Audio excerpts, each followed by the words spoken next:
Dubai expo 2020 में भारतीय pavilion का वाणिज्य मंत्री पीयूष गोयल ने किया उद्घाटन। वीडियो कॉन्फ्रेंसिंग के जरिए दिए संदेश में प्रधानमंत्री नरेंद्र मोदी ने दुनिया को दिया भारत में निवेश का न्योता। दुबई एक्सपो 2020 की थीम भारत प्रगति के पथ पर है, जिसके जरिए भारत को तरक्की के एक बड़े केंद्र के रूप में दिखाया गया है। 31 मार्च 2022 तक चलने वाले इस मेगा एक्सपो में भारतीय पैवेलियन पूरी दुनिया को आकर्षित कर रहा है।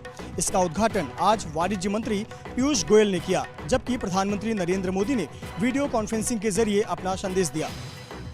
As India celebrates 75 years of independence in the form of Amrit Mahotsav, we invite everyone to visit the India Pavilion and capitalize on the opportunities in the resurgent New India. Dubai expo के जरिए भारत का focus न केवल आर्थिक गतिविधियों पर है, बल्कि भारत की संस्कृति और विरासत को भी दुनिया के सामने रखा गया है।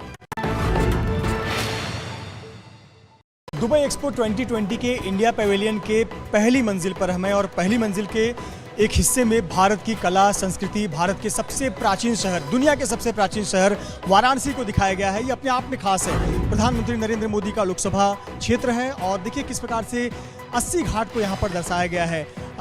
गंगा नदी दिखाई गई है, पुराने मंदिर दिखाए गए हैं और गंगा की खूबसूरती दिखाई गई है। गंगा किनारे किस प्रकार से पूजा पाठ होता है, लोग वहाँ बैठते हैं, घूमने आते हैं, सैलानी आते हैं, दुनिया भर के सैलानी आते हैं। तो यहाँ पर दूसरी खास बात ये आप देख रहे हैं, ये BAPS Hindu temple Abu Dhabi में बहुत बड़ा BAPS हिंदू टेम्पल बन रहा है, एक हिंदू मंदिर बन रहा है। आमतौर पर सामान्य भाषा में लोग उसे अक्षरधाम मंदिर के रूप में भी पहचानते हैं। और देखिए किस प्रकार से ये मंदिर होगा, कितना खूबसूरत मंदिर होगा, इसे डिजिटल तरीके से समझाया गया है। यहाँ के क्राउन प्रिंस ने भारतीय समाज को ज़मीन दी और वहाँ एक भव्य मंदिर बनाया जा रहा है। तो इससे भी महत्वपूर्ण देखिए भारत का एक नया अट्रैक्शन जो पूरी दुनिया अचंभित है देखकर, 182 मीटर ऊंची statue of unity, Sardar Vallabh भाई पटेल की प्रतिमा और उसकी एक झांकी जो है वो यहाँ दुबई एक्सपो 2020 इस एक्सपो में दिखाया गया है।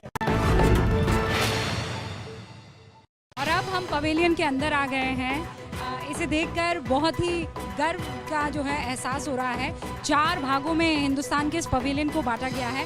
पहला भाग जो है वो योग है, विज्ञान है। फिर दूसरा जो फ्लोर है, अभी कुछ देर में आप देखेंगे, उस फ्लोर पर आपको बता दूं हिस्ट्री है, हमारे हिंदुस्तान का इतिहास है। और उसके बाद तीसरा फ्लोर है जहां पर कल्चर है और चौथा जो है वहां पर बिजनेस है। अगर आप योग के बारे में डिटेल में जानना चाहते हैं तो इसे आप कान में लगाइए और इस ऐप को आप क्लिक कीजिए, yoga for harmony and peace, और उसके बाद आप अलग अलग भाषा जो है वो क्लिक कर सकते हैं। जैसे मान लीजिए मेरी फेवरेट हिंदी, तो ये देखिए भद्रासन, पदहस्तासन, वृक्षासन, वक्रासन, ये तमाम तरीके के। और अगर आप इसे क्लिक करेंगे तो क्या करने की क्रिया है वो आपके सामने आ जाएगी।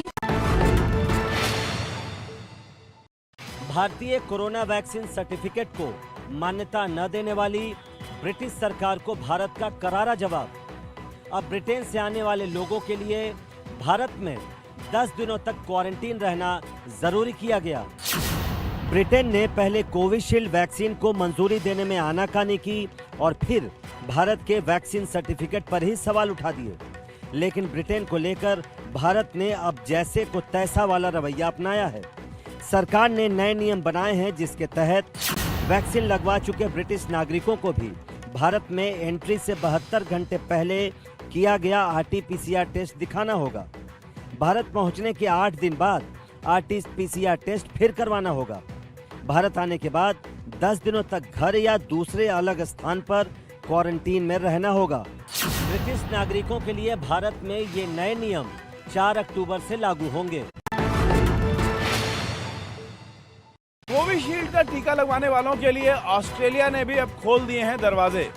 भारतीय छात्रों को मिली है बड़ी राहत।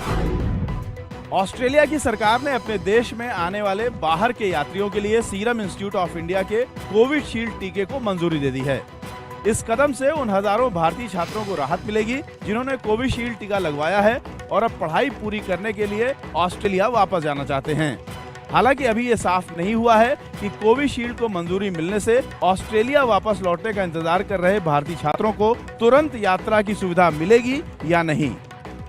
ऑस्ट्रेलिया के प्रधानमंत्री स्कॉट मॉरिसन के ऑफिस से कुछ सकारात्मक संकेत मिले हैं। उनका कहना है कि ऑस्ट्रेलिया दुनिया भर में आवाजाही को दोबारा शुरू करने के लिए अगले कदम उठाने के लिए तैयार है।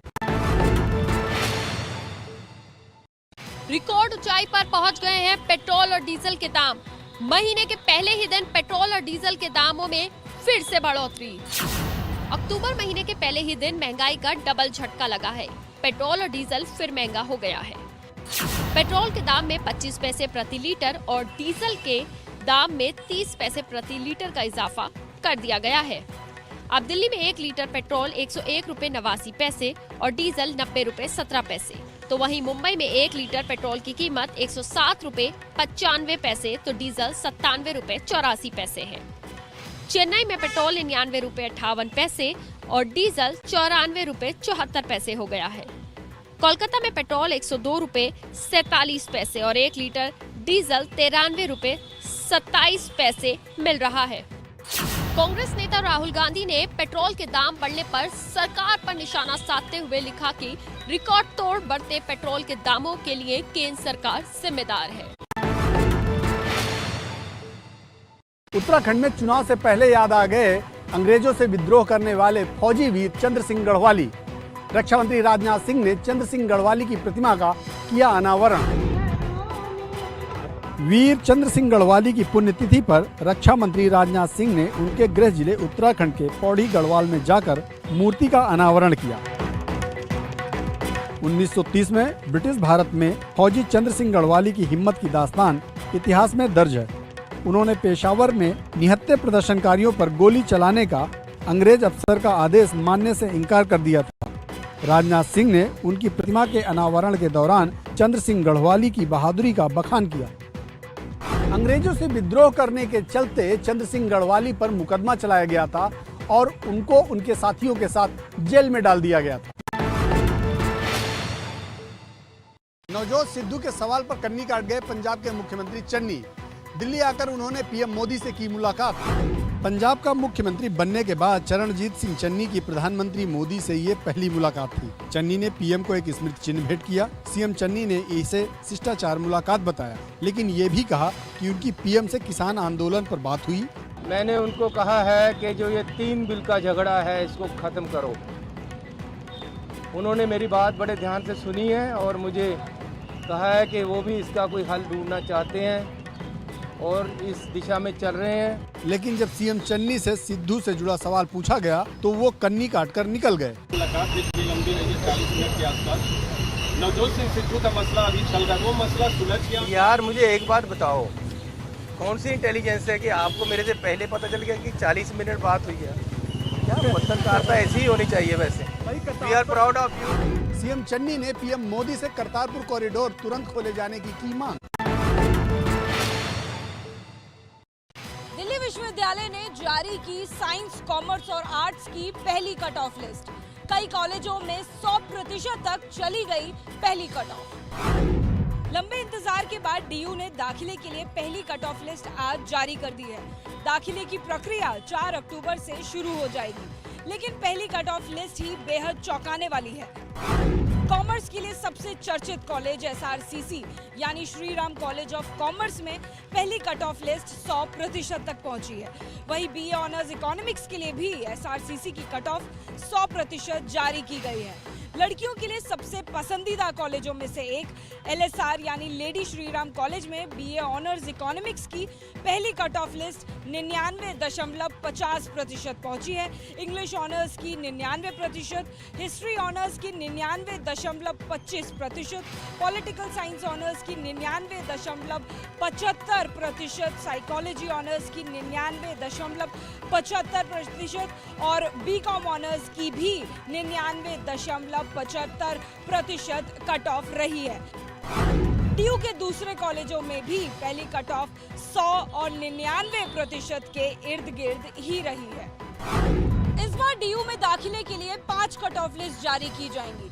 तीसरी और 5वीं कट ऑफ लिस्ट के बाद स्पेशल कट ऑफ लिस्ट जारी होगी। बिहार के बेगूसराय में स्कूली बच्चों की एक बस पानी से भरे गड्ढे में गिर गई। स्थानीय लोगों की तत्परता से 30 से ज्यादा बच्चों की जान बचा ली गई। बच्चों को लेकर स्कूल जा रही ये बस जब अचानक बेकाबू होकर एक पानी से भरे गड्ढे में गिरी तो लगभग डूब ही गई। उसकी छत ही छत दिख रही थी। वो तो गनीमत है कि आसपास स्थानीय लोगों ने तुरंत पानी में कूदकर बच्चों को बस के अंदर से खिड़कियों से बाहर निकाला। ये नेशनल हाईवे 31 का वाकया है जब स्थानीय लोगों की तत्परता से 30 से ज्यादा बच्चों को पानी से सकुशल बाहर निकाल लिया गया। गड्ढे में गिरी यह स्कूली बस एक प्राइवेट स्कूल की है। हालांकि बच्चे सभी सही सलामत हैं। पैर जख्मी हो गया है मगर फिर भी अमिताभ बच्चन केबीसी की शूटिंग में व्यस्त हैं। अमिताभ बच्चन ने इससे जुड़ी कुछ तस्वीरें अपने ब्लॉग पर भी साझा की हैं। अमिताभ बच्चन के पैर की एक उंगली फ्रैक्चर हो गई है, लेकिन फिर भी अमिताभ बच्चन इन दिनों केबीसी की शूटिंग में व्यस्त हैं। अमिताभ बच्चन केबीसी के 13वें सीजन की शूटिंग कुछ इसी अंदाज में कर रहे हैं। अमिताभ बच्चन ने अपने पैर की उंगली के फ्रैक्चर होने की बात अपने ब्लॉग पर लिखी है और इससे जुड़ी कुछ तस्वीरें भी साझा की हैं। हालांकि अमिताभ बच्चन ने पैर के निचले हिस्से पर प्लास्टर नहीं चढ़ाया है। वो जूतों की बजाय सैंडल पहने हुए केबीसी की सीट पर दिख रहे हैं। अमिताभ बच्चन आजकल केबीसी के नवरात्रि स्पेशल एपिसोड्स की शूटिंग कर रहे हैं और इसीलिए वे पारंपरिक परिधान में नजर आ रहे हैं। 78 साल के अमिताभ बच्चन ने अपने ब्लॉग में ये भी लिखा है कि इस चोट की वजह से वे काफी तकलीफ से गुजर रहे हैं, लेकिन इसके बावजूद वो अपनी शूटिंग जारी रखेंगे।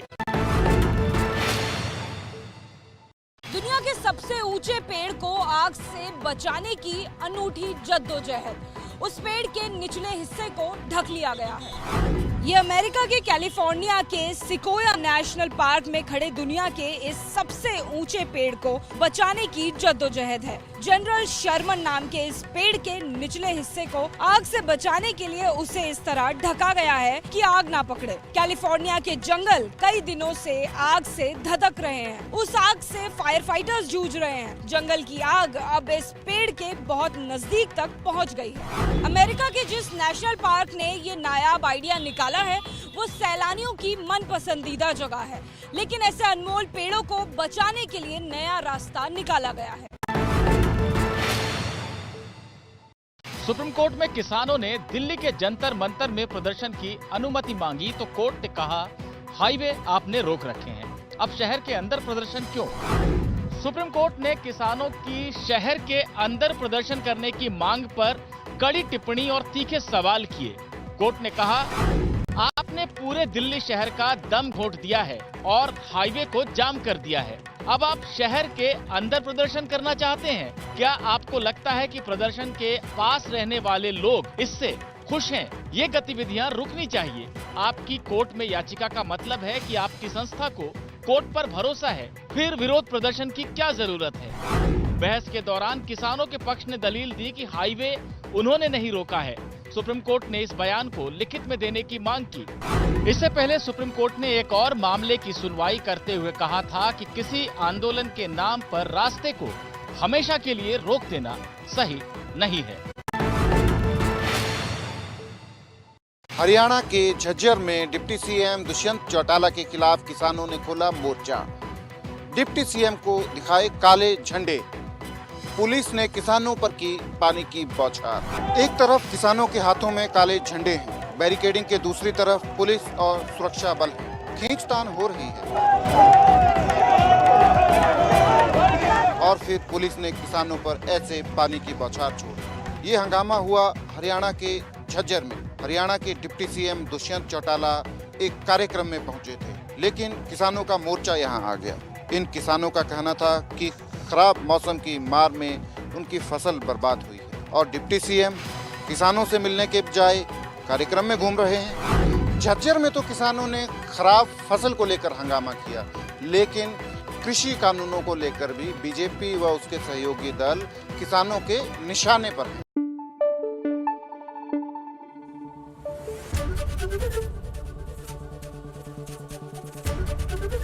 एबीपी न्यूज आपको रखे आगे।